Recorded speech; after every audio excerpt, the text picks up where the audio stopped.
Bonjour YouTube, ici la meilleure, la seule, l'unique des marmottes, j'espère que vous allez bien. Je sais pas si vous vous rappelez, il y a quelques temps j'avais pris une vidéo, savez-vous vraiment jouer à Hearthstone, qui était tournée autour de sa ville. J'ai des questions de règles un petit peu what the fuck, genre en mode pour connaître les subtilités du jeu. Bah écoutez, on va refaire ça, on veut retravailler une nouvelle version qui a été refaite par Team Liquid, avec Elki cette fois-ci en tête d'affiche. Essayons de voir ce que ça donne. Est-ce que la marmotte, et est-ce que chez vous, vous êtes au point au niveau des règles d'Hearthstone? Alors voilà, du coup, le petit truc, nous avons été envahis par des aliens. Un seul homme va pouvoir nous sauver, j'imagine. Voilà, un seul homme va pouvoir nous sauver. Sauf si nous c'est dans cet homme, ça. Elki. Bien entendu, Elki incroyable. Elki, Bertrand Grospelier. Le Nancéen, qu'on ne présente plus, joueur d'Hearthstone, de poker, de Warcraft 3 et de boudoir. Ouf, rien que tout ça. Le mec a juste tout réussi dans sa vie. Alors, nous sommes notre dernier espoir. Le besoin de partie. Donc, comme contre sa ville, je peux répondre au moins à 7 questions positives pour éviter que l'humanité ne meure et que nous ne puissions plus jamais voir de nouvelles cartes d'Hearthstone. Alors c'est parti. Alors, cas numéro 1. Quelle est la question? Du coup, on va déjà lire la question, pour on reviendra là-dessus. Alors, si le prêtre utilise son pouvoir héroïque pour tuer l'explosive ghoul, qui meurt et qui vit? Le prêtre, le guerrier, les deux meurent, les deux vivent. Alors, on va voir ce qu'il y a. Alors, ghoul là-dessus, ça fait ça. Du coup, ça fait proc 1 d'armure. Du coup, il passe à 4. Ensuite, il y a 3 là qui passent. Du coup, il passe à 1. Boum boum boum, du coup il meurt pas, il a un point de vie on va dire. Alors ici ensuite qu'est-ce qui se passe? Du coup ça proc là, du coup il passe à 2, il regagne 2, il passe à 4, on active ça, il est à 2. Je veux dire que les deux vivent. Voilà, ça me paraît bien. Les deux vivent, ça paraît safe. Nothing to it. Voilà, parfait. Alors ensuite ici, donc nous avons pareil, on va lire d'abord la question, parce que sinon ça ne sert à rien. Si vous jouez la pièce pendant que vous êtes plus de cartes en main et que vous piochez votre premier dégât de fatigue, qu'est-ce qu'il passe? Est-ce qu'on meurt ou est-ce qu'on ne meurt pas? Ah oui, sachant qu'on a de l'armure bien entendu. C'est dommage alors que le préserve il était bien sinon. Donc en fait tu joues tu joues la clos, tu prends le 1 de fatigue, après tu gagnes les 2 d'armure, du coup tu meurs. Bon là pareil ça va, je crois que c'est ça. C'est facile, you live, you die, you live, you die, c'est you die. That was easy. Putain, il troll en plus. Alors qu'est-ce qui se passe ici? Bon. Bon,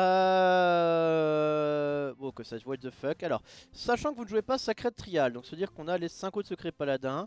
Si vous piochez le déchiqueteur piloté dans le cimetière déchiqueteur piloté dans le druide de la griffe, combien vous avez de chance de gagner le létal à 100%? 2, 3, 4 et 5. Alors réfléchissons. On a le totem. Parce qu'il est bien placé, toujours voilà. Pourquoi toujours mettre le déchiqueteur piloté? C'est justement c'est bon cas. Parce qu'on a le totem langue de feu, du coup qui booste les deux créatures, en tapant on le tue. On a le loup alpha redoutable, du coup ça booste les deux, mais là le point de dégâts on le tue. Loup alpha redoutable. On a le murloc qui charge, bien entendu ça fonctionne, il charge on tue. Alors ensuite, du coup là j'en vois 3. On a pas de jongleur, ça met pas de points, parce que ce serait pas garantie de létal. Succube non, Milouz non, on n'a pas d'autres créatures charge. Alors après il y a le deuxième truc qui dit, sachant qu'on joue pas Sacred Trial, donc c'est à dire qu'il y a autre chose. C'est à dire qu'il y a les 5 autres secrets. 5 autres secrets. Ah on joue, d'accord, alors attendez, putain en fait, ah il est trop piège. Oh je viens de caler, vois le truc de ouf. Parce qu'en fait on a 5 secrets, je l'ai demandé, on sait pas les secrets, mais en fait on voit comment on a 2 esprits compétitifs. On voit qu'il y a un œil pour œil, c'est à dire qu'il y a forcément un œil pour œil sur le board, donc ça doit vouloir dire quelque chose. Alors qu'est-ce qui pourrait donner le kill à 100% avec l'œil pour œil? Est-ce qu'on aurait un truc qui nous mettrait des points de dégâts au début de notre tour? Non. Ça n'existe pas ça. On a quoi? Ah le garde-courroux peut-être, attendez. Si on a le garde-courroux, ça nous mène 4-3. Du coup, lui il est mort. Si on a le démolisher au début de tour qui va sur notre gueule, pour œil, ça le tue. Si le démolisher va sur le garde-courroux, vu qu'on aura lui et lui qui se sont sacrifiés dessus, ça tue aussi. 4, ça en fait 4. Est-ce qu'il y en a un tricks de ouf pour un 5ème? Qu'est-ce qu'on pourrait avoir d'autre comme nouvelle carte? On peut avoir, non, Scarabée Osef. Il n'y a pas de petite créature, non. Il n'y a pas de petit truc qui mettra un point quand elle meurt. On n'a pas un crapaud. Quand il meurt, il met un point pour 2. Ouais, mais à ce moment, le crapaud, ce serait pas du. C'est quoi le wording exact? C'est garantie de létal. Du coup, c'est pas garantie de le crapaud. Ouais, elle est trop de ouf cette question. Je crois que c'est tout. J'espère. Oh putain, c'est bon, c'est ça. Oh putain, pardon, je suis une bête, excusez-moi. Alors, Gore Hall, alors, il est 1-1, on va voir ce que c'est déjà la question. Si vous attaquez avec le Gore Hall avec 0 d'attaque, il est mort, il me détruit, tu peux attaquer avec, il détruit, tu peux pas attaquer avec. Alors non, sur Guerril, du coup il est bien 1, du coup t'attaques, passe à 0-1. Non bah il est détruit, tu peux pas attaquer, ça c'est bien, c'est vu que j'ai le carte qui était super joué avant. Voilà, du coup pas de problème. Alors, Vatch the fuck, oh c'est du Wolf, oh, mon dieu. Alors si vous attaquez avec l'Ice Barrière, si vous avez Ice Barrière en secret, Et un Ice Block au secret avec Ball, qu'est-ce qui proc? Alors attendez, attendez. Qu'est-ce que ça veut dire? Si vous avez un Ice Barrière up pendant que Ball est sur le board, quel secret proc? Et au bout le Ice Block. Si vous avez un Ice Barrière, tu joues d'armure sur le pas avec Ball sur le board, est-ce que le secret proc? Ah oui, en fait, quand t'attaques, ah oui, bien sûr. Ah oui, non, mais c'est bidon comme question. Ah oui, parce qu'en fait, t'attaques avec ta créature. Si c'est un armure de glace, bah du coup, ça, l'armure de glace prend des dégâts mais se redirige sur Bolf. Si t'attaques avec la 3-2, bah le bloc de glace pète, se redirige sur Bolf. Putain, j'étais en train de me réfléchir si c'était barrière et bloc. Je vais dire qu'un des deux. Bah les deux. So easy. Ok, bon, ça passe, pas de problème. Alors, on a un vide goussé qui est en train d'attaquer, clairement, vu qu'il dépasse la ligne. Alors, c'est quoi la question? Combien de pièces allez-vous obtenir du vide goussé si elle est redirigée quand l'attaque sur vous alors que vous avez une arme? Hein? While you have a weapon, on s'en fout qu'il y ait une arme. Il t'attaque sur toi. Il attaque le joueur adverse, du coup tu gagnes la pièce. Ensuite il est redirigé sur toi, tu gagnes une pièce. On s'en fout qu'il y ait une arme. You are Ouais, not j'ai pas trop compris là-dessus. What the fuck? Mind Control Tech. Alors là je sens que je vais pleurer. Alors, pouvez-vous jouer la prêtresse de la cabale s'il y a un seul slot sur le board? Est-ce que le Mind Control Tech tu peux le jouer? Tu peux jouer les deux, tu peux en jouer un des deux, le Mind Control tu peux jouer les autres. Alors le Mind Control Tech. Bah oui, tu peux le jouer. De toute façon, là, il est en vert, donc c'est que tu peux le jouer. C'est le mec basique. La prêtresse de la cabale, je crois pas que tu puisses la jouer. Parce qu'en fait, t'as besoin, parce que tu t'assieds une cible, t'es obligé de pouvoir la piquer. Mais là-dessus, je suis vraiment pas sûr.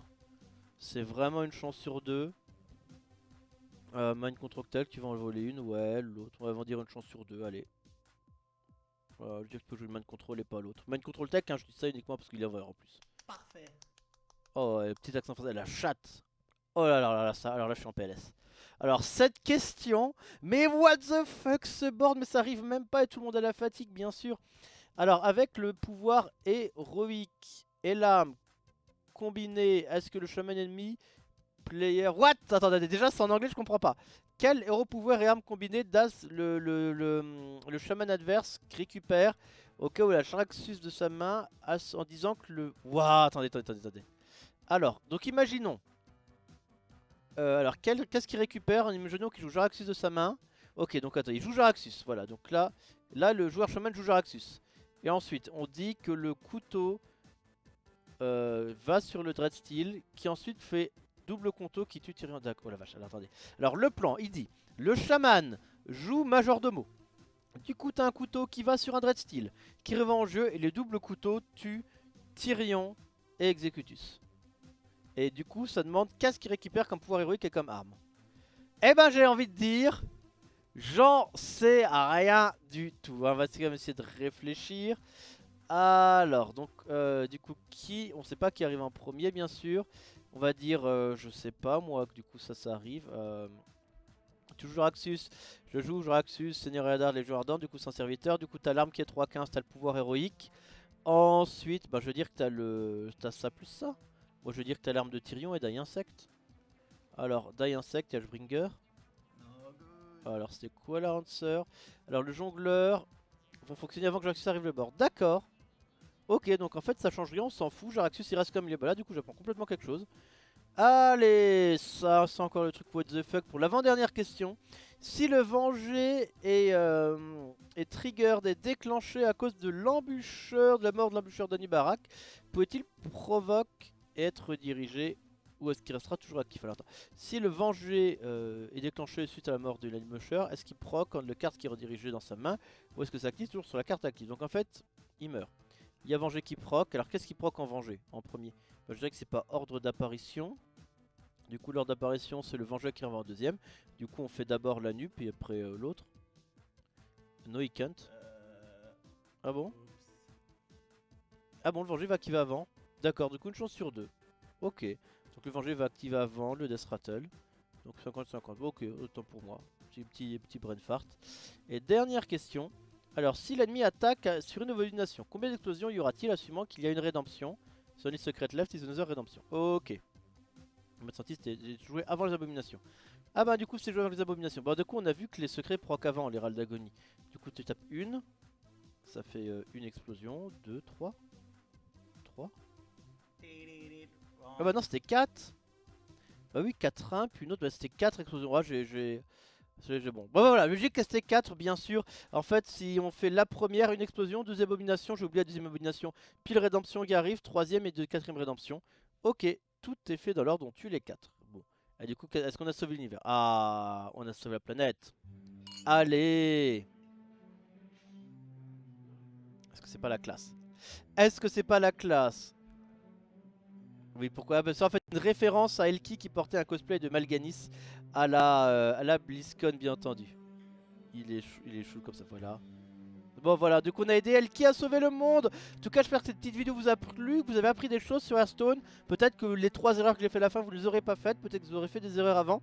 Je suis quand même assez fier d'avoir trouvé le truc sur Déchiqueterre, c'était un petit peu ouf. Dans tous les cas, je vous souhaite à tous une bonne fin de journée. Et je vous dis à très bientôt sur la chaîne Torque et Marmotte.